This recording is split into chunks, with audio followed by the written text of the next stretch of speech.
do that? Surely the birds appreciate all we've done for them. Don't you? Beautiful cage, fresh water, no other birds to bother you, none of that blinding sunlight. Oh! Now, why would he do that? Most peculiar. What on earth?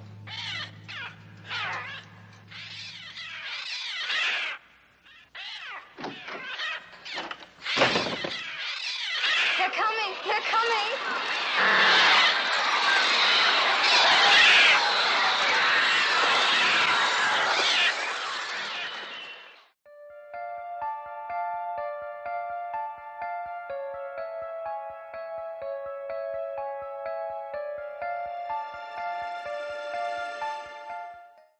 My name is Amanda. And I'm Kristin. And we are the Exorcisters. So sit back, relax, and let's get creepy. Welcome to episode 20, and in this episode, we will be talking about the 1963 Alfred Hitchcock film, The Birds. But before we do, something super weird happened today. It was so great. Last night I had a dream, like a Jaws dream. It was Jaws, like the shark. And I was like with the fishermen and the main characters, and they were like the actual characters, and we were like trying to get away, and I was like, the boat's gotta go faster. And then we ended up getting to the swim area, which looked like a lake when I was a kid that we used to go to, but obviously it was the ocean. And there was like this birthday party and all these people sitting around in inner tubes, and I was trying to get them out of the water and they wouldn't listen to me, and shit went down. But you never have sharks dreams. Like you have... No, I usually have like supernatural possession, demons, aliens, like creepier stuff, not like monster kind of dreams. Yeah. So the cool part was when she said that this morning at work, literally the night before, I was laying in bed just for like 2 hours just watching videos of sharks, and it creeps me out because they're getting like so close to the camera, and eyes freak me out, and it would keep panning to their eyes, and I would go, oh my god. So it was scaring me. And then that same night, shark dream. I've never had a shark dream before. That's so creepy and awesome. We're connected. We are one. Yeah, eventually we're gonna just be able to look at each other and have a whole conversation. We're not far. Sometimes we can just go, right? And have a whole conversation. So we love the older films from like I'd say like the 50s or even maybe the 40s through like the 70s. Yeah. Like I love the 80s and up to now too, but just in like a different way. Yeah, exactly. They're just different. And I love that. I don't mean this in a bad way, but I love that horror then was more simple. Like it didn't take a crazy amount of supernatural paranormal to scare people. Like The Birds, like Brad was actually, he wasn't meaning this in like a how is that scary kind of way. He was making dinner and he was like, so what's scary about this movie? Like what classifies it as a horror movie, for example? And I was like, well, think about it. Like birds attacking humans, how many birds are there for every one person in the world? Like a million, you know? Yeah, older horror is definitely more about thinking it through. Yeah. Literally sitting in that. Yeah. And it's not about jump scares or horrifying imagery. And there was some of that. But when you look at 60s horror, it's more like these are like real things that could happen that are scary. Like Psycho. Like exactly. Just a killer at a hotel or a motel. Yeah. I mean, he was based on a serial killer. Yeah. So obviously part of that did happen. Right. And then The Birds. It's literally birds like gouging out people's eyes and shit and killing people. Hitchcock took the name from a book, The Birds, but that's literally all he took from the book. And the town, I think. But what he actually took was a real life instance of, I think it was like a little California town where a day or 2 days they were just attacked en masse by these birds, and then it just stopped. Weird. So this movie introduces Miss Tippi Hedren, and she's so beautiful. Yes, if you listen to back then. Our women in horror episode, she was one that we talked about for the 60s for this movie. Love her. Yeah. It was weirding me out though, not in like a bad way, but she looks so much like my dad's mom did. Like when I've seen pictures. Like, I want to see that. Yeah. Oh my god, I want to see a picture. Really? Mm-hmm. Oh my god, she's so beautiful. Yeah, so was my grandmother. I've seen pictures and I'm like, God, she looks like fucking Marilyn Monroe in that picture. So that was cool.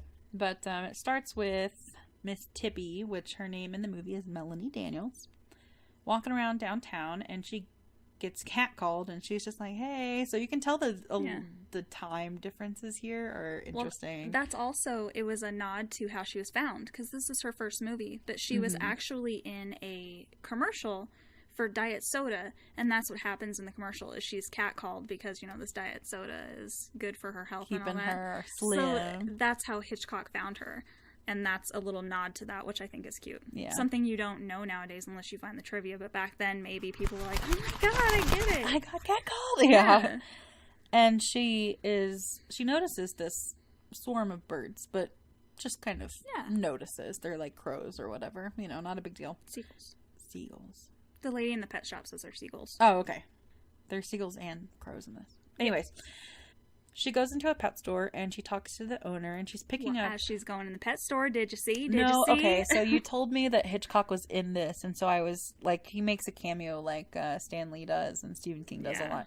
I had to rewatch this scene to find him again. Honestly, I thought I was doing so good. I know. There's a scene later where you see the back of a man and he kind of turns his face to the side, so you don't really see him head on. And I texted you and I was like, found him! It's this one! And you're like, nope. No. He was way at the beginning. I was like, fuck! Yeah, so Hitchcock, as Tippy's walking in, Hitchcock is actually walking out with his 2 white terriers, and their names are Jeffrey and Stanley.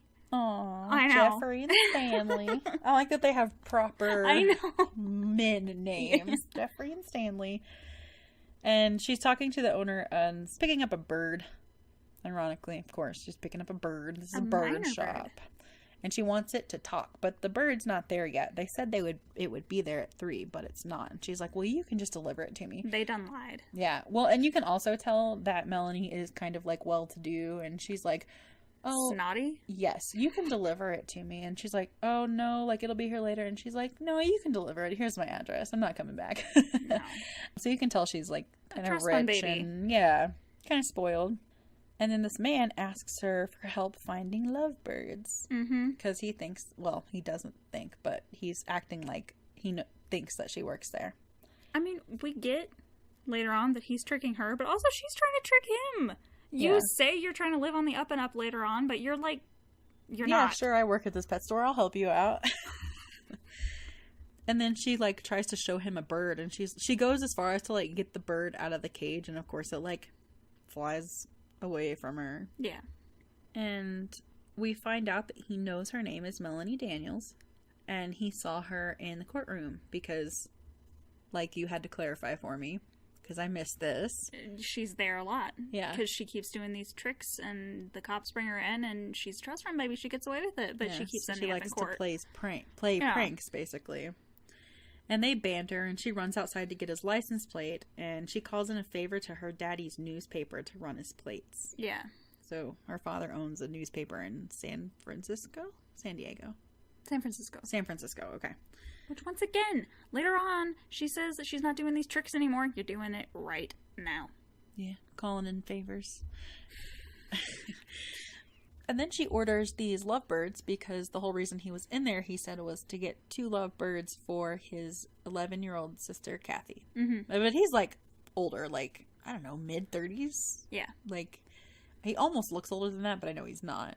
So she gets the birds and she's like driving to this man's home. Like he doesn't even know that she knows his name. Yeah, she's tracked him down like a stalker. Yeah, and so she's taking these lovebirds to him, to his home in San Francisco, but his neighbors say that he's away at Bodega Bay. And so she decides she's just going to go to this other town where his family lives. Creepy. I'm saying, if this was a dude... stalker. And also, is this trick even worth it at that point? Why would you drive an hour away? And at that time, speed limits were lower, so an hour and a half away to do this fucking thing. Yeah, they said 2 hours if you go one highway and like an hour and a half if you go the other. It's like you have nothing else to do in your life? Jesus. No, she doesn't, clearly. And I thought this was so cute when she's taking these turns at a ridiculous speed. Right, she's like, and these lovebirds, they're just like tilting with the car, like back and forth, and you're like, that is so lame, but so cute. Yeah. It's really cute, though. She gets to Bodega Bay and goes to the post office / general store and says she's looking for Mitchell Brenner, and the man working there just tells her where he lives. Like, it's fine. Nowadays, people would be like, why? know, especially in a small town. And you're like, Yeah. well, why? Yeah. Why do you need to know? And then she even goes farther with this trick. Once again, I feel like you would give up at some point. To get his sister's name right, because the post office dude can't figure it out. To get his sister's they name say right, it's like then Alice or she something. drives up to the schoolhouse where the school teacher lives to ask her. That is an intense journey to make for this fucking trick. Yeah, because so at the post office, she also said she didn't want to take the road because it would just go right up to the front door, and so she wanted him to rent her a boat to go across the bay and end up at their dock so they don't see her. This is too much stuff. It's a lot. Why? Yeah.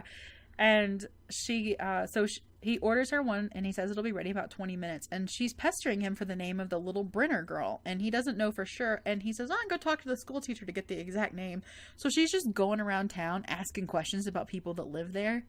And if I was a teacher, I'd be like, "Why do you want my student's name? Hell no." But it's just a different time, I guess. But Exactly. Well, but okay, it's not really. Like, in Yeah. any small town, it's still going to be the same. And tell me they wouldn't have, the postmaster or the school teacher would have fucking called that house going, "Hey, so-and-so's asking for you, they just left." Small towns are all up in your business all the fucking time. Mm-hmm. There's no way she would have gotten away with this without somebody finding out. No. And it's just so extra. So she goes to the school teacher, and she finds out that the girl's name is actually Kathy. And then they're just like smoking together, and the teacher's prying on why she's there and why she wants to know about Kathy and how long she's staying, but she doesn't elaborate to her. She keeps asking about Mitch, and she tells her she's taking him lovebirds, and she doesn't seem happy about it. So you can tell that this teacher likes Mitch right off the bat. In my opinion, that was really easy to pick up on. Yeah. That's why she's prying into what Melanie's doing and why, because she's like, "Oh, this snooty bitch from San Francisco is all up in my man's business," you know? And you see that, you know, she's got the lovebirds for Kathy since Mitch said that was his original mission in the pet store. And so she gets these birds into this tiny little dinghy boat. So, I love the dude's look, first of all. He's looking, well, actually, this goes back even to the post office. He looks at her like, why not just take the fucking road? How crazy are you? Why? Super crazy. Fucking crazy ass bitch doing this shit. She's very dedicated to her pranks. And, like, she's walking down the dock, and these men are, like, looking at her. And then she's like, "Oh, do you have a boat for Melanie Daniel or what?" He's like, "Yeah, there's your boat." So she, like, hands him the birds, and she, like, gets in there, and she just, like, starts the motor and starts, like, going across. Like, okay. Well, you know what's really weird? When I'm thinking about this movie, I'm thinking of it in black and white, but it's not a black and white movie. It's not. That's weird. I don't know why. I think it's because of Psycho. Interesting. And when I'm going through this in my head, the movie's in black and white, even though it's in color. That's pretty cool. I don't know why that's happening, but I see her going across the bay in black cool. and white. It's really weird. Good job, brain. Yeah. It's like, oh, Hitchcock, black and white. Okay. So she's going there, and she sees them outside, and she turns off the motor, and she starts to row as to not make noise. So she sees, because you find out that it's his mom, his sister, and him. So there's no, like, misses for him, and then there's no dad. So she sees the mom and the little sister leave, and so that's why she turned off the motor, and she's staying quiet, because she doesn't want them to hear her coming. Yeah. And they leave, and she rows to the dock, and she literally walks, because Mitch goes to, like, the barn or the garage or whatever. She just fucking walks right into their fucking house. With her purse. Leave the fucking purse in the boat. Why do you need She's it? a proper lady, and her purse will go with her. Leave it in the boat. Yeah, she fucking walks into their fucking house, leaves the birds, and then goes back to her boat. It's creepy. It's really creepy, especially because there was no car. If a man did that, this would be a very different movie. Oh, yeah. So it'd be like, he's here, he's gonna get me, you know? God. I mean, it's cute in, like, a crazy, overly dedicated way, I guess. I don't know. But before she heads away, he comes out to look, because he walks into the house, and he sees the bird, so he runs out, and he's, like, looking around, and then he catches a boat. Scary, and so he goes inside to get binoculars, and then, like, sees her in them. And so he gets in the truck real quick, and you can see him speeding up, so he's gonna meet her at the docks. And she's, like, laughing, you know? She thinks it's so funny. So creepy. So right before she pulls up to the dock and he's there, a seagull like dive bombs her. Bam, right in the head. Yeah. And she's bleeding and she's got blood just running down her face, and he helps her out of the boat and they walk into a restaurant and everyone's just staring at her because she's like the weird out of towner that's obviously rich, and they're working class fishermen and, you know, really small town. And she finds out that he's a lawyer and does criminal law, which we kind of already knew because he said, you know, but they're talking about him being a lawyer. And he's like nursing her wounds. And she says that she came up to see Annie Hayward, which is the teacher, and they're friends from college, and that she didn't come just to see him. She was already going to be in Bodega Bay. Why are you continuing this charade? And she like quickly like comes clean about that too. It's like, a small town. You got to assume he knows who this lady is. He knows that she's lying like immediately because you find out later that him and Annie have a history, so they know each other very well, you know. And so Mitch's mom walks in and Mitch introduces his mom, and she's immediately like sketched out by Melanie for some reason because she's smart. Immediately being standoffish, like what? And so after that, Melanie goes to Annie's to rent a room. And she's renting a room, like, permanently. But, you know, she's like, whatever, you can stay here for one night. Not a big deal. And they're talking, and then birds are freaking out again. Yeah. Hitting the door. Yeah. And then I think Mitch calls her or something and, like, tries to get her to come over. Or he had pressured her to come for dinner earlier that day when they were at the diner. And his mom, like, really didn't want her to come over for dinner. Mm-hmm. But she goes over to Mitch's house for dinner. And Kathy, the one she got the birds for, like, is in love with her already. Which is so weird. Yeah. Like, obsessed with her. I don't know who the fuck she is. But she got her birds. Which she only did to be nice. So while she's there, Lydia, Mitch's mom, calls someone that sold her chicken food. I'm assuming it's the farmer. Mm-hmm. And she mentions that you sold me bad food. The chickens won't eat. They're chickens. They're always hungry. It's the food. It's the food. You should know. You have chickens. I do. They eat anything. They don't like greens. Mine don't like. I've thrown them like celery before, and they're like, "The fuck is that?" And they don't like spinach, but everything else they'll pretty much garbage disposals. They're like us. No vegetables. Yeah, no vegetables. Can you please bring the tomatoes and bananas back out here? When she's talking to the farmer, he mentions someone else's chickens seem sickly as well. And then it cuts to Melanie. That doesn't show them eating dinner, but it cuts to Melanie playing the piano and talking to Kathy about Mitch and his work. And Kathy wants her to stay and basically be part of family events. Like, she really wants her to come to her party and all this stuff. It's so weird. I guess you she's don't know who this woman is. But she's pretty. You met her? You've literally talked to her for maybe, 2 hours at this point with dinner and drinks and all that?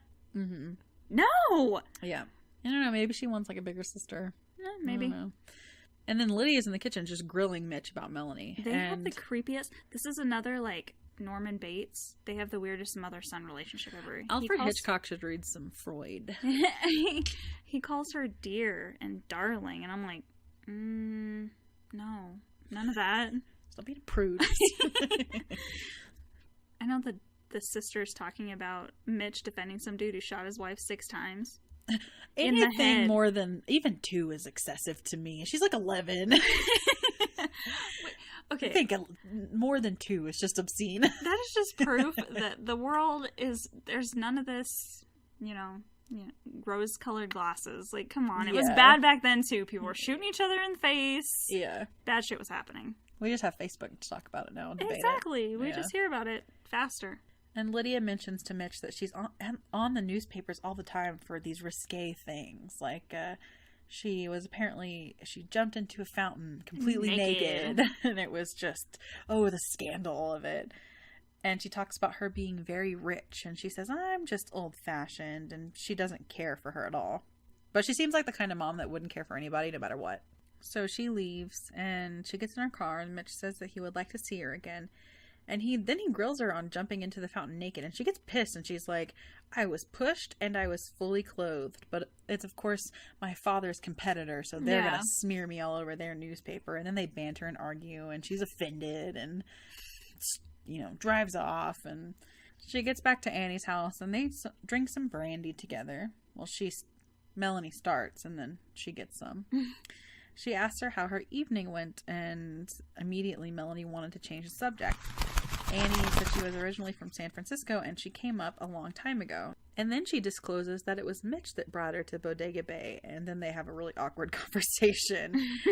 This is interesting to me because most women obviously would be a little defensive of like the man they love, I guess, but Melanie's almost like asking her for advice. Annie tells her that Lydia is like really possessive and she doesn't like anybody that likes Mitch because she's afraid of being abandoned after her husband died. She got this complex. Annie says that she wanted to live in Bodega Bay to be near Mitch, and she still likes him a hell of a lot and doesn't ever want to lose their friendship. And that's so interesting and awkward to me that they were just having a civil conversation about being into the same dude. Yeah. Who Annie has already had. So then Mitch calls Annie's house, and it's super awkward because he's calling to talk to her while Annie is sitting there like... Well, Annie answers the phone, and he's like, "Hey, is Melanie there?" That's fucking horrible. Yeah. They didn't have cell phones where they could just... She still loves you, dude. Yeah, yes. And it was just so awkward because Annie was just sitting in that chair, like, staring up at the ceiling, like, oh, what the fuck is my life right now? Who is this rich bitch stealing my man living in my house right now? She tells Annie she is going to Kathy's party in the morning, and then they're talking about, she's like, well, should I go? And then something hits the door. And it was a gull, and it hit and died. And they're like, what the fuck? And then they just move on. So it's the next day at Kathy's party. And Melanie and Mitch wander away from the party and talk about their jobs. Yeah. Her jobs. Mondays and Thursdays, she keeps herself busy. And on Fridays, she's free and sometimes goes to bird shops. What? You made a face. It's weird. Just the fact that she doesn't have to actually work. Yes! I want to do that. I want to occasionally go to bird shops. Randomly. Because you're not working. You can do that. We find out her mother is shitty and ditched her and her father. And she seems like she kind of starts tearing up and she says she doesn't know where her mother is. But then, whatever, they move on. I love when she says, I should go join the other children. I'm like, oh, that's hilarious. I would say that shit. She's really snarky. Mm-hmm. And she's like when she's kind of self-deprecating, but in like the, I know what you think of me, but I don't give a fuck kind of way. And they decide to head back to the party, and Annie's there too, and she's just staring at them together up on the little hill that they're at. She's just like looking at them, and so is Lydia. They're just like staring at them. And then the gulls start dive bombing the children. We're so horrible. Just laughing at that shit. I mean, they're like, there's like cake and all this stuff out, and then these birds just start like beating the shit out of these kids. And they're like, get in the house. And they're like, we gotta get the kids. We gotta round up the kids. They take forever to run. These are like 11, 12-year-olds. They can run in the house. You don't need to go drag them in. But they do. And they round up the kids and get them inside. And they talk about how the birds are being abnormal. And Melody asks Mitch what's going on. And he asks her to stay until the birds chill out, basically. And even the caged lovebirds are freaking out. Yeah. But they're caged, so they can. And they're really small. And then they're sitting around that evening by like the fireplace, and they're having like tea. And then, I mean, hundreds of these little like swallows, I think they are, just fly down their chimney and inside the house and start swarming. And they just like fill up the whole house. Yeah. One time, side note, we had a bird chimney sweeps, we used to call them back in Texas. And we thought it was a bat at first because they're black and they're little. Okay. And I was home with my friend Brittany, and we were home alone, and it flew into the house and started flying around. So we're just screaming that and would be me. Losing our shit. And then I think I threw something on top of it and like walked it outside and let it go. But it was a terrifying like half an hour. Yeah, fair enough. That thing flying around my house. I remember when I was little, we had a bat flying in the house, and that was scary enough, but at least I was little and didn't have to do anything with it. That was my mom. I would not want to be the mom having to deal with it. Yeah, we had Or the teenage kids by themselves. Yeah, we had to deal with that, and then with the same friend, a giant fucking spider. How giant? Why are you looking at your palm? I'm trying to get a size. It's not that big. It was like... So I'm looking at the palm of my hand, and it was probably like... half the size like of the palm of her hand. With legs, though. Not like the whole body. I'm sorry. Yeah, we thought we killed it, and then we found it later, so we called it the Jesus spider, because we assumed it just resurrected because it was pissed, but, yeah. Oh my fucking god, I lived out in the country. I'm lucky I never had to get a snake. I had to get a snake out from under my car one time, but I got one of my brother, he was younger than me, he had a toy lightsaber, so I got his lightsaber, and I was like, poking at the snake, and getting all pissed off. Anyways, we try really hard not to banter off topic, but I'm sorry. So after the swarming, they get a cop there, and he says they're sparrows, not swallows. Sorry. Is there a difference? I don't know. I have no idea. Somebody that is a bird stan is going to be like, you fucking got the birds wrong. They're not the same. Like that old lady in the restaurant. Yeah. And they're like dead birds all over the house. And the cop's like, yeah, they just got in and they just panicked. And Mitch is like, they didn't get in, they came in. What I like about Mitch is he's not just like trying to rationalize it. He's like, no, shit is weird. He's not like the typical horror movie male. Who's like, no. This is actually a thing and you don't get it. Like, they're attacking. Mm-hmm. They're not just like panicking and being weird. And the cop is playing it off and they're all mad because they know the birds attacked. Yeah. And he's not believing them. And then Melody says she's going to stay the night. And you can tell Lydia is still not happy about her presence in that house. And then the next day, I think, Lydia goes over to a neighboring farm. And she sees George, who I'm assuming is just like a ranch hand or an employee of the owner. And she goes into the house and it's all like disheveled. And there are birds dead and crashed everywhere. And then she finds the farmer dead with his eyes gouged out. Yeah. Like completely gouged out. Just like slumped into the corner. I like that level of violence, especially for the 50s and 60s. Yeah. That was definitely not quite as prevalent to just have that amount of gore because audiences were still building up their tolerance. Yeah. It's also creepy when you think about it. Like, he's just sleeping alone. I mean, he's in his PJs. He's just sleeping alone in his room, and all of a sudden, you know, he's getting attacked by birds, and there's no one there to help him. Gouging his eyes out. I wonder if they did that pre or post-mortem, or just, like, that's what killed him. I bet it was pre. That's horrible to think of. Yeah, I bet they started gouging his eyes out while he was still alive. Fuck that shit. Fuck that shit. By the way, I don't know if you know, Mitch's mom is Jessica Tandy, which she is from Driving Miss Daisy. Oh, I didn't know that. And I know her from Fried Green Tomatoes, and I fucking love her, and she's amazing.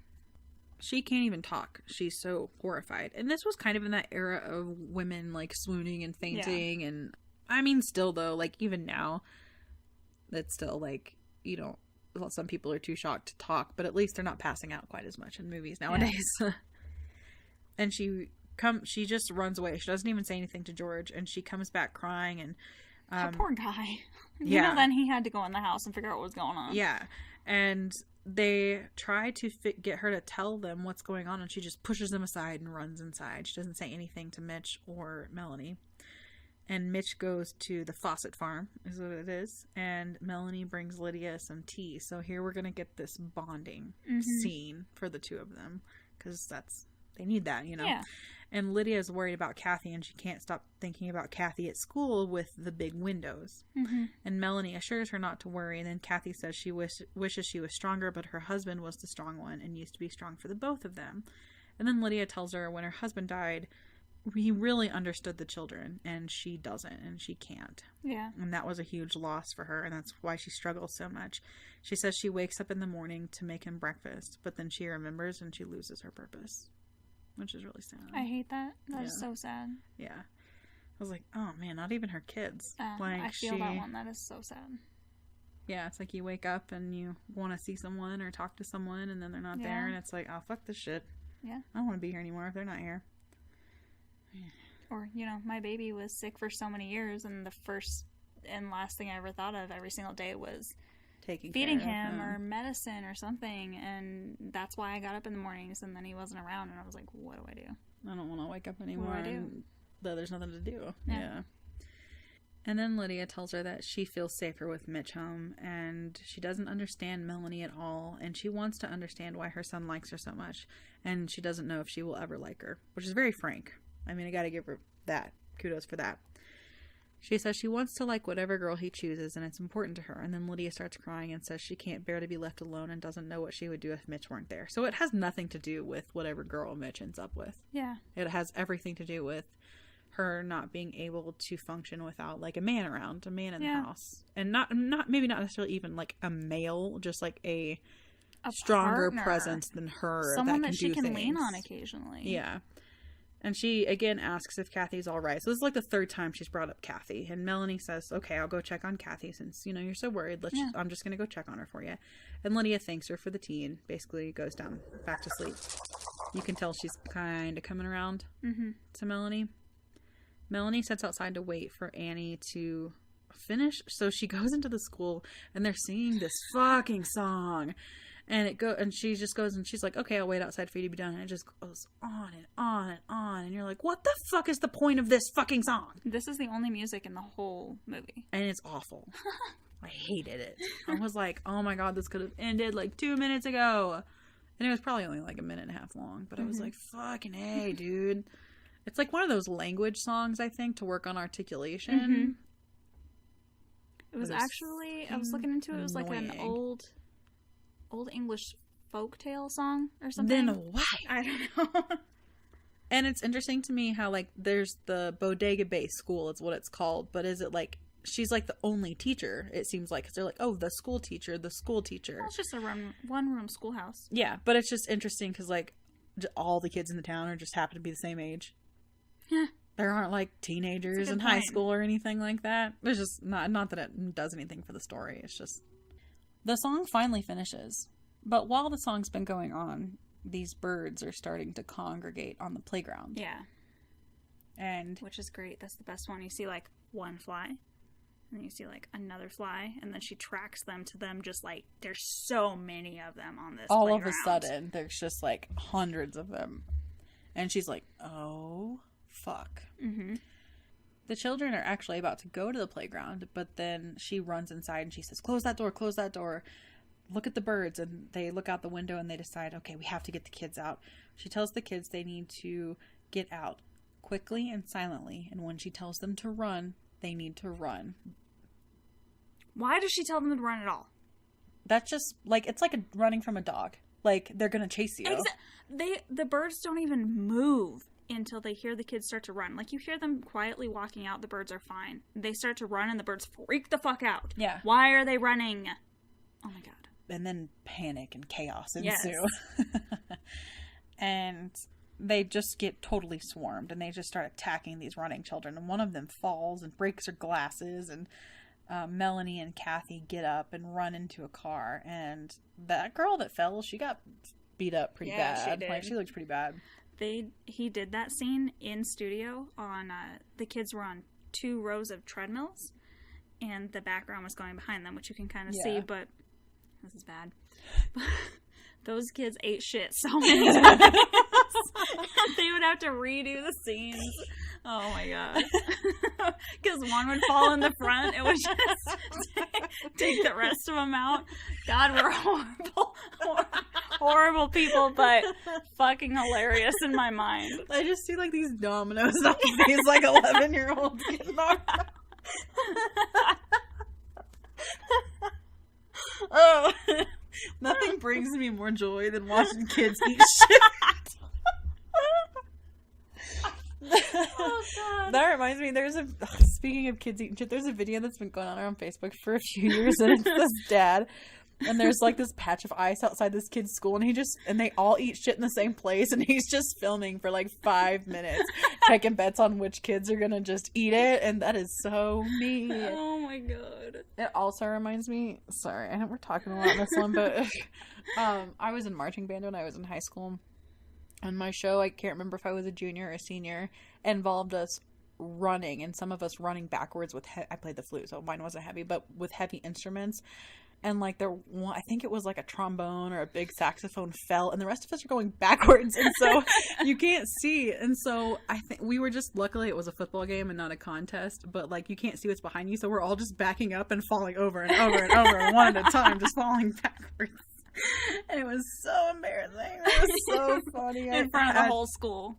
Yeah. And we were like, I think we were at our rivals' stadium too. So they were just like, making their fun of you field and was everything. really shitty. And so it was really hard to run on like uneven ground.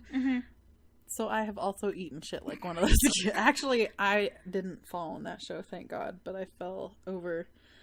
I got hit by a trombone that was behind me and didn't line up correctly, or like his slide whacked me right in the head. Jesus. Yeah. Anyways. So you have a right to laugh. I do not. It's just fucking hilarious to picture I don't in my have brain. a right to laugh because I was at least a teenager, but man, watching kids, oh, that's awesome. Back to attacking birds trying to kill children. The actual movie. Yeah, sorry. So after Melanie gets to like a restaurant or a cafe or a diner and calls her dad and is telling him this information, and she's like, hundreds of birds attacked, and she tells him she can't leave. Like, she can't leave this town right now. And then I called her the bird lady. Yeah, this fair. is like a cafe store kind of thing. She's coming in to go to the cigarette vending machine. Man, those were the days, right? Neither one of us were alive, but those were the days. And she's like a self-proclaimed bird expert. And she says birds aren't intelligent enough to, like, form an attack, like, you know, an intelligent kind of attack like that. And she says she's a bird expert, and they only bring beauty to the world. And first of all, they bring shit on my car to the world. No, birds are cool, whatever, but... And let's hope they're not smart enough, because there's, like... 500 billion of them. Holy fuck. That's what she said in the 60s. 500 billion of them. I fucking love the old drunk Irish dude. He's my favorite. Literally, I quote him in everyday life. I said it to you the other day. It's the end of the world. On everything. End of the world. I love him. What I do agree with this crazy bird lady is she insists that she's like, birds don't make it difficult. Humans make it difficult for things to exist. Mm-hmm. Which I agree wholeheartedly. Humans are cancer. Well, yeah, people are shit. Didn't you just hear us laughing about kids eating shit on treadmills? But did they die? And then that's when I brought up the dude at the bar talking about the end of the world. I fucking love him. Yeah. He's my spirit. He's like quoting Bible. Drunkard talking about the end of the world. Wishing to give you a sign now. And he's like quoting Bible verses and stuff. And someone else says that he's been having problems with the gulls and his boat. Mm-hmm. And he's like a big player in the community. And he says he's been having issues. And the bird lady says to be logical. And the gulls just want fish. They were attacking your boat because they want your fish. Mm-hmm. And Melanie thinks the crows wanted to kill the children. And the bird lady says that's ridiculous. And they're not going to wage war on us, basically. And unless I heard this wrong, I'm pretty sure the bird lady's name is Miss Bundy. Which is kind of cool. I think so. Yeah. She says you can't kill them all because somebody's like, well, let's just start shooting them. And it's like, you can't. She's like, you can't kill them all because the world contains like 100 billion birds. Yeah. And she says if the birds swarmed together, humans wouldn't stand a chance. Like, if that were to happen. Yeah. Humans would be fucked. Which is why this movie is so scary. Exactly. And Mitch and the cops show up, and they've just been at that farm, and Mitch says the birds killed him, but the cops say it was just a homicide. So they think that somebody just went in there, gouged his eyes out. The townspeople in this cafe are now just, like, arguing about it. And Mitch says they're in real trouble, and it truly is a bird war and plague, and they must do something. And Mitch is trying to convince the man with the boat, because he's an important man, and he's like, if you get the people involved in helping... Like, if you say you'll help, the town will follow right behind you because he's so important to the town. And then they hear birds flickering or, like, cawing outside, and they're, like, coming down on people. And then they, like, knock over this man filling up his gas tank, and then there's just, like, gas running down the road. Yeah. Which then people go running to this man to make sure he's okay, which is fine. But do you need 4 of you checking to see if he's okay? Someone put up the gas thing! Yeah, it's just, like, running into the street. So as there's gas running down the street, of course they see someone, like, he stands out of his car and he's, like, lighting a cigar. You don't think you'd smell that? That's my question, exactly. But they had to set up an explosion. Exactly. Hitchcock's like the Michael Bay of the 60s. And, of course, the gas explodes everywhere, and then it runs down back to the gas station, and then the gas station explodes, and then all these cars start exploding, and it's just the whole Transformers thing. Transformers.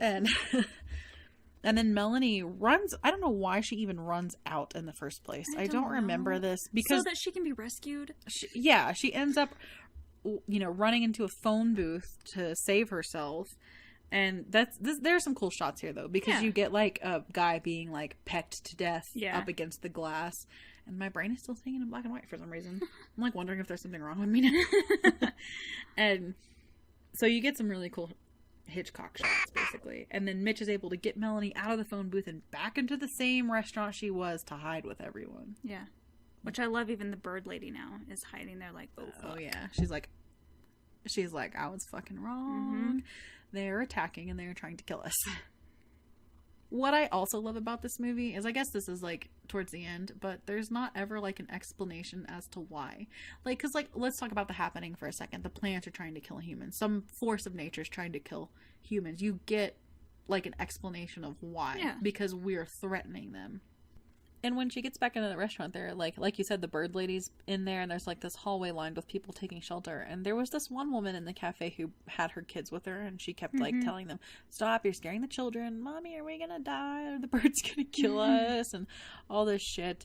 And she ends up leaving, but having to run back in because the birds start swarming. And like, she's like, "This is all your fault. You're evil. None of this happened until you got here." And I'm like, what is she, a bird whisperer? She's like, "Okay, we're gonna go to the buffet and we're gonna fucking take them all out." Like, what are you... I hope that's what she does. That's great. She went to that bird shop. We don't have a motive. And that's what I was saying. Like, in the happening, you know why, but you don't ever know why the birds are doing this. They're just doing it. Can I go back to two things real quick that I forgot to bring up? Yes. But now I thought of it, makes me laugh. We're in a laughing mood on this one. So... First of all, not so laughing. The poor horses, they're so scared, and they're getting attacked. That's horrible. Yeah. Horses run down the road, yeah. The laughing part, though, is when that guy gets hit at the gas station, all of a sudden Mitch is like, "They're attacking again. It's one fucking goal, okay?" And he trips over something. They are not attacking, alright? I mean, they end up. Yes, but like that one thing. One fucking thing. Calm down. If you've ever been to the beach, you know too that like if they think you have like food or something, they'll just dive bomb you anyways. So, and plus this guy, like, he kind of is like the fainting kind of woman. He like trips over something and he's like, "Oh god," you know. Exactly. And you're fine. You didn't even hit your head. Like, get over it. The birds finally seem to be leaving, so they have to go to Annie's to get Kathy because they left Kathy with Annie. And they see the crows are still at the school, and so they're like tiptoeing by as try not to disturb them. And this is kind of like the first time you get, well, if you're slow and calm, like they didn't attack, you know? You mean you didn't get that from life? Do you go up to any animal and just run up to them? Jesus. And Annie is dead outside her home on the porch. That actress actually told Hitchcock she thought of something really cool. She's like, "I think it'd be really cool if the birds attacked my ear and it was like bitten off." And Hitchcock told her, he's like, "Okay, go to the prosthetics department and have them put on a fake mangled ear for you." And when they actually did the shot of that right there, he made sure that she was laying in a position and the camera was in the right position that it did not get that ear. Because he wasn't the one that came up with it.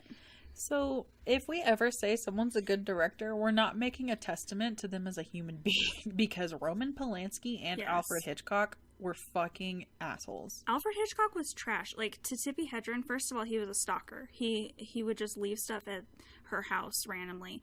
And then her dressing room, her dressing trailer... He actually had a specially made ramp that led from his office directly to her trailer. Ew. That's fucking gross. He was a misogynist asshole, too. And he had rape fetishes. Like, later on, he did a movie with Tippi Hedren again called Marnie, which was actually up for... Actually, I think it won an Oscar. And there's a scene where she gets raped in it. And he made sure, he told the cameraman, he's like, "I want you on her face." This is really gross and crude. "I want you on her face when he puts it in." Like, he had huge rape fetish. That's gross. He was a disgusting human being. Director, fucking amazing. Yeah. Well, same thing with a lot of like you said, Roman Polanski's an asshat. James Cameron apparently is a huge douchebag. Yeah. And we were talking about this today. They kind of get a god complex. Oh yeah. You know? I mean, if you're telling people what to do, how to do it every single second of the day, I can see how it would end up that way. Get to your head. Yeah. Yeah. So again, Just because we say that they did an amazing movie does not mean that we think that they are amazing people. No. But you can't, like, talk about horror. You know, nowadays, if somebody makes a new movie and we know that they're a trash human being, it's like, okay, I'm not going to watch that. I'm not going to support that. But this is history. Exactly. I mean, you can't talk about horror without talking about Psycho and The Birds and Rosemary's Baby. Started all the horror movies. Exactly. They get pieces from this stuff. So it's not like we can, I guess we could boycott Hitchcock, but I mean, this is huge for horror. So I don't know. Just throwing that out there. We don't think they're good people. Just good filmmakers. Kathy is safe inside, though. So there's that. And Mitch covers up Annie with his jacket. And then, you know, Melanie's like, you can't leave her here. So he puts her, like, right inside her door.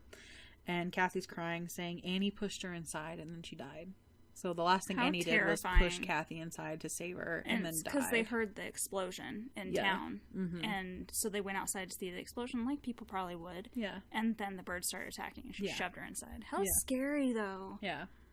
And that cuts to Mitch boarding up the windows and all the chimney and everything at the house. So they're basically just going to wait this out in their home. And they notice some birds gathering that have been gathering for, they say, about 15 minutes. And then they say it seems like they strike, disappear, and then they start massing again. Right. With, like, a lot of time in between. Lydia calls for them because they're getting something on the radio. And a news station in San Francisco has picked this up, but they don't have any more information than they already know. And then she's like, we should leave. Where are we going to go? What are we going to do? And Mitch is like, I don't know. And she's like screaming at him. And he said, when will you know? When we're all dead? And everyone's like, Jesus Christ. Like, chill out, lady. Exactly. Nobody knows what's happening. Calm the fuck down. Yeah, I know you're panicking, but Jesus Christ. And then they're all just sitting around waiting for an attack. Like, in silence. Like, I think by the fireplace. Like, just waiting. You got any books? Come on, people. Yeah. And Mitch goes around and checks all the doors and windows. And then Kathy gets up and gets sick randomly. I'm assuming like an anxiety kind of throw up. That'd be me. Yeah. And then the swarming starts. And it's really loud and screechy. And they start busting through windows and whittling away at the wood on the doors they're getting through. I mean, they're so into it that you're just seeing these little holes form in the door. And that's terrifying. Yeah. I feel so bad for Mitch in this scenario. Like, he's just surrounded by helpless women. Yeah. Mm-hmm. And I know this is just that time frame, but seriously, no one's gonna help him close that fucking windows. It's a shutter, I think, that he needs to close, right? Yeah, exactly. Nobody's gonna help. Like, he's trying to take care of this and cover this door and this and that. Come on, Tippy, come on. But she does at least, like, she looks at his hand and it looks like she's gonna help him, and then he just kind of like sets her back down and like, I'll take care of this. He sits everyone down. He's like, you here, you here, you here. Like, I know where everybody's at. Just stay fucking put so I can just assess the situation. And he puts a wardrobe up against the door because they're getting through it. Mm-hmm. And then the power goes out. But they have a fire going, and then they have flashlights. And it starts getting quieter, and they think they're leaving. You get this really cool shot, and the camera is faced up towards the ceiling, and it's kind of scaping the ceiling, but you see all of their faces, and they're not looking down at the camera. But there's something about the angle, and it goes past all of them, and there's a lot of space in between each character, and it was a really cool shot. I, like, made a note of that, and I really liked that aesthetic there. And later, they're all sitting or sleeping around the fire, except Melanie's the only one that's not asleep, and she hears wings flapping. Yeah. She's like, fucking A. She tries to wake Mitch up, but he won't wake up. And so she just decides she's going to go at it alone, which I would not do. I agree, I wouldn't do. I also, but based on what I've just said, at least she seems to try and be helping him a little. Like, he needs to fucking sleep, well, and she doesn't. She tries to wake him up, but I guess she realizes that he needs to sleep. I guess that's fair. But then go to the door, you hear it, and stop right there. Why do you fucking go in? And then why do you step all the way in? Yeah, because she opens a door. She walks all the way upstairs. She's following the sounds of the flapping. And she opens it and sees that they have made a hole in the ceiling. Yeah. And they're all just sitting in that bedroom. And then, of course, they attack her. She goes all the way in. She doesn't just peek. Like, if I saw one fucking bird. And scares the fuck out of all of them. Yeah. Why? And then She falls down and her body's laying in front of the door, so they can't even come rescue her. Yeah, like, no, she's out. Like, they get her real good. Which, by the way, they did that scene they tied the birds to her clothing so that they couldn't get away from her, so they kept flying back at her. Real birds? Real birds. So she is panicked in this scene. Yeah. And she slinks down, and it almost looks like she's kind of accepting it. Like, she stopped fighting, you know. She can't fight anymore. She's too hurt. And like you said, they can't get to her because she's in front of the door. But they finally, like, drag her out of this I'm so proud of his mom, finally. Like, somebody is helping him because he's trying to fight the birds off and get her. And Mom's in the back like, get him, get him. Yeah. And they drag her out through a small crack, and she wakes up on the couch. And she's, like, still fighting as soon as she wakes up. Like, she doesn't realize that she's safe now. And he had brandy ready for her. Like, here's some medicine, drink it. And they're like trying to bandage her up, and Mitch says she needs to get to the hospital in San Francisco. And they say we'll go in Melanie's car because it's faster. So he looks outside, and there are just hundreds of birds on their lawn. And he like tiptoes, and he walks so slowly, and they all just kind of move out of his way. So they're real docile right now. They fed them wheat and whiskey to get them to just stand there. The birds? Uh-huh. Oh, that's fucking... Humane Society would not allow that. They got them drunk to stand there. Oh, those poor little birds. I don't know what's happening. Awesome for those birds. I mean, it probably killed them early. Oh. Shh. And they, like, bite at him, but they don't really react very much. And Bodega Bay, he gets in her car, and they basically, like, roadblocked them in. Some of them. Most of the town got out, but I guess they didn't get the memo, so they didn't leave. And the radio says they're considering military presence to fight these birds. Like, what the fuck? How would the military fight these birds? They nuke them. Exactly. I don't know. You can't shoot at a bunch of birds. All like, of them, you would hit a few, like hunting. But then it would just go crazy because you wouldn't have a bunch of people that could shoot them because then everybody would just be like moving around and shooting each other. Yeah. So what the fuck? I don't know. And he quietly rolls the car up to the house and tiptoes around the birds back to the house. And why doesn't he get out the other side of the car? I don't know. He gets out on the driver's side where he then has to walk around the car. Get out on the passenger's side. That way you don't have as much. Yeah, because it's like the bench seat, so he could just slide over. Yeah. But Melanie is still in shock and just blankly staring into nothing. And then when they open the door and she's going out, she's like, no. But she then just... Bitch, you need to calm down. Gets quiet.